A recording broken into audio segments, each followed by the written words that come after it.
आराम से बैठें और हर एक प्रयत्न छोड़ दें। चैतन्य बन के आते और जाते हर एक विचार को देखें।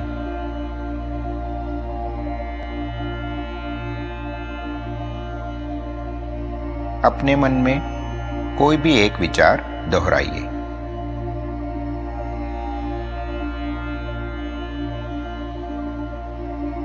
फॉर एग्जाम्पल,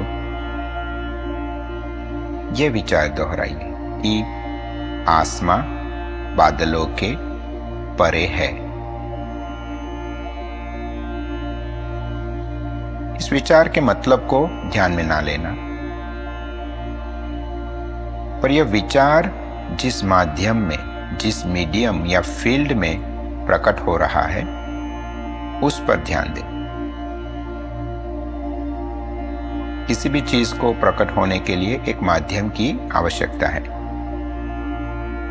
जैसे चित्र कागज पर प्रकट होता है, ईमेल स्क्रीन के माध्यम पर प्रकट होता है, और बादल आसमां में प्रकट होते हैं। ऐसे ही यह विचार कोई एक माध्यम में प्रकट हो रहा है। उस माध्यम या फील्ड पर ध्यान दें।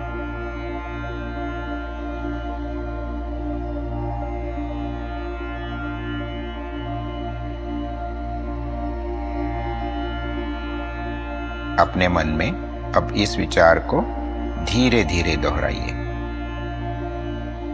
आसमां बादलों के परे है।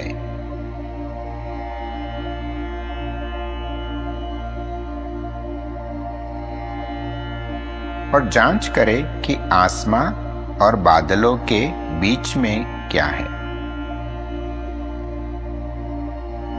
बादलों और परे है के बीच में क्या है।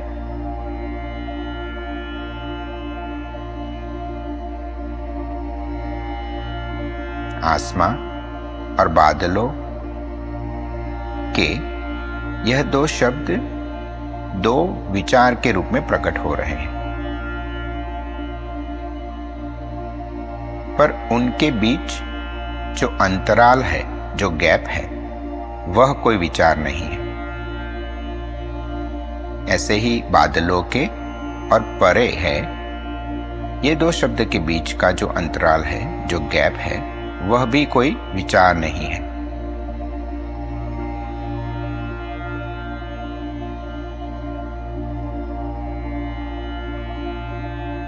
यह शब्द, यह विचार अब पूछे कि कहां से आ रहा है और किस में विलीन हो रहा है।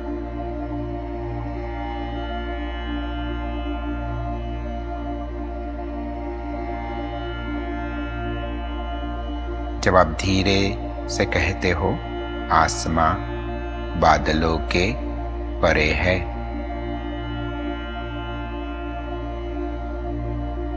तो जब बादलों के शब्द प्रकट होता है, तब आसमां शब्द या विचार कहां विलीन हो रहा है, जांचें।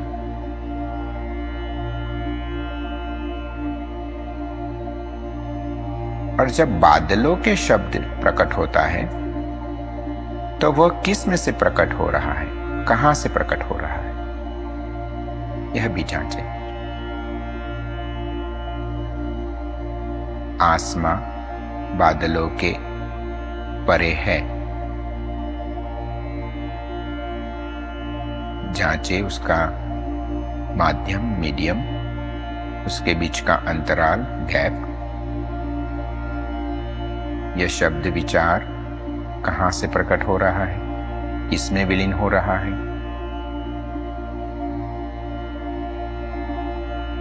यह चार विचार अलग अलग है, चार शब्द, चार विचार अलग अलग है। तो वह क्या है जो इस चार अलग अलग विचारों को एक अनुभव बनाता है।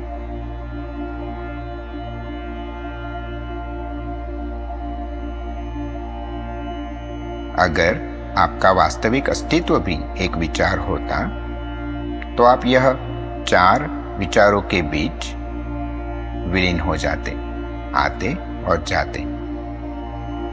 पर यह आपका अनुभव नहीं है। आपका अनुभव एक कंसिस्टेंट अस्तित्व का अनुभव है। आपका अनुभव निरंतर और अवितरित है। तो आपके अनुभव को यह कंसिस्टेंसी, यह सुसंगीता, यह स्थिरता कैसे मिल रही है? आपके विचारों के पार वह कौन सा माध्यम या फील्ड है जो आपके अनुभवों को बांधे हुए एक स्थिरता प्रदान कर रहा है? आपके विचारों के बीच का अंतराल या गैप इसी माध्यम से बना और भरा हुआ है। देखें और जांचें।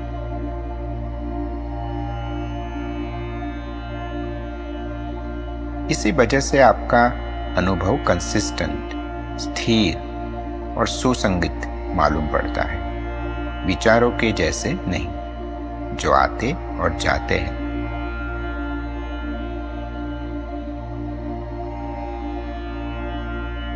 क्या यह आपका खुद का साक्षात अनुभव नहीं है कि जिस फील्ड में आपके विचार प्रकट हो रहे हैं वही फील्ड विचारों के बीच में भी है और इसीलिए सुसंगीता, स्थिरता, कंसिस्टेंसी हमारे अनुभवों में मालूम पड़ती है।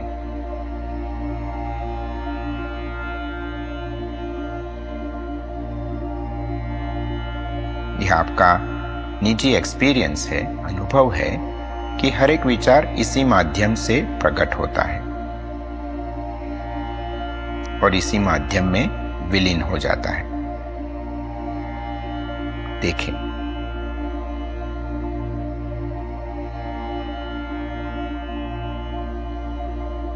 हम जिसे आमतौर पर मन कहते हैं वह उसकी गतिविधियों का वर्णन है। मन की गतिविधियों में हम विविध विचार, भावनाएं, कल्पना और उससे जुड़े हुए चित्र को शामिल कर सकते हैं और इन गतिविधियों को हम आमतौर से मन कहते हैं। मन की इस सारी गतिविधियों पर जब आप एक एक करके प्रयोग करोगे तब आप पाओगे कि हर एक गतिविधि आती और जाती मालूम पड़ती है। कोई भी एक भावना, चित्र या कल्पना आपके मन में सदैव मौजूद नहीं रहता है, बिल्कुल बादलों के जैसे। हर एक बादल जो आया है वह कुछ समय के बाद चला जाएगा। पर मन की इस गतिविधियों के पार जिस माध्यम में इनका आना और जाना है, ज्ञात होना घटित होता है, वह माध्यम आता और जाता मालूम नहीं पड़ता है। वह माध्यम ही है जो मन की हर एक गतिविधियों को सुसंगीता, स्थिरता, कंसिस्टेंसी प्रदान करता है।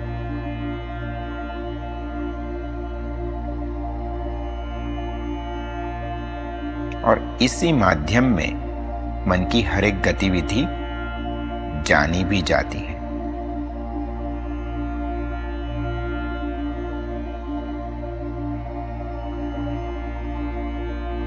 यही चेतन माध्यम आपके मन की गतिविधियों को एक खुला, पारदर्शक अवकाश मानव प्रदान करता है,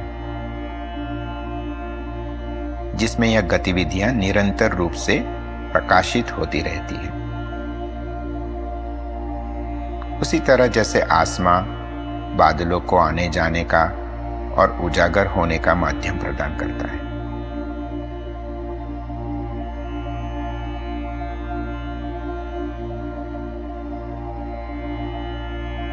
अपने अनुभवों के ऊपर प्रयोग करके अभी आप ज्ञान के एक स्तर पर पहुंचे हो। अभी यहां से आपको और एक छलांग लगानी होगी।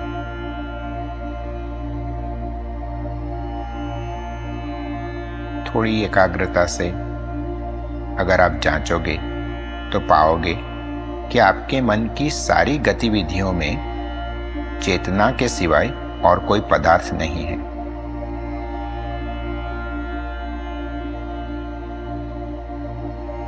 मन, उसकी गतिविधियां आपकी चेतना का ही मॉड्यूलेशन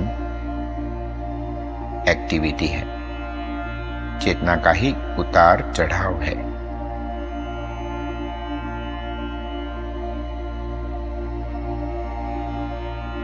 अपने अनुभव में इसे जांचें कि चेतना की ही एक्टिविटी है जिसे हम मन कहते हैं। मन की सारी गतिविधियों को स्पर्श करें और देखें कि मन और कुछ नहीं पर चेतना के जैसे ही निर्गुण पदार्थ का बना हुआ है। अपने अनुभव में यह सिद्ध कर लें कि आपके मन की गतिविधियां, विचार, चित्र, भावना कोई अलग अलग माध्यम में आ और जा नहीं रहे हैं,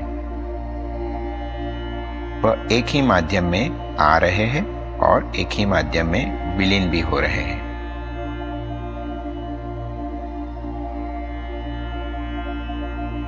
और वह इसी माध्यम के बने हुए हैं। वहां और कोई पदार्थ मालूम नहीं पड़ता है। चैतन्य का ही मॉड्यूलेशन, चैतन्य का ही उतार चढ़ाव और एक्टिविटी मन की गतिविधियों की जान है।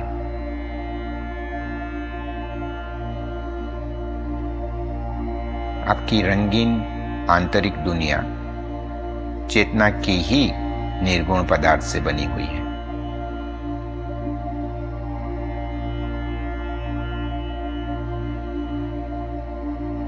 इस प्रयोग को बार बार करना, जांचना और फिर मानना,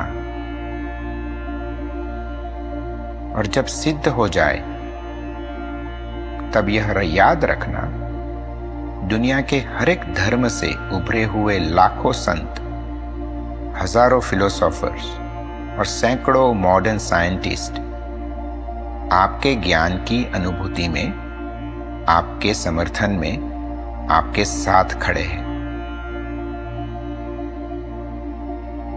भगवद गीता के 2nd चैप्टर के 16वें वर्ष में कृष्ण ने कहा है कि अनित्य चीजों का मतलब जो आती और जाती है ऐसी चीजों का, जैसे कि आपकी मन की गतिविधियों का कोई अस्तित्व नहीं है और चेतना के सिवाय अस्तित्व में कुछ नहीं है।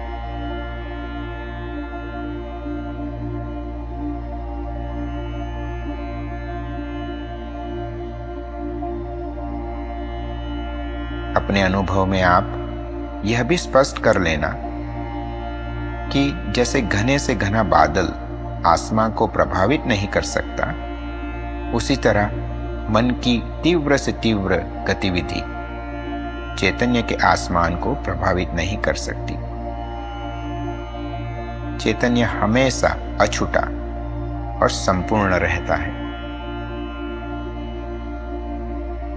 आसमां बादलों के परे है।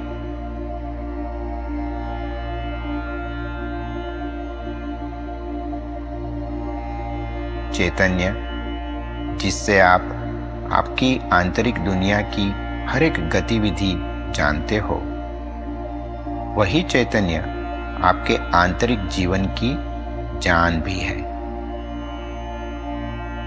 इसी चैतन्य की एक्टिविटी से आपकी आंतरिक दुनिया बनी हुई है।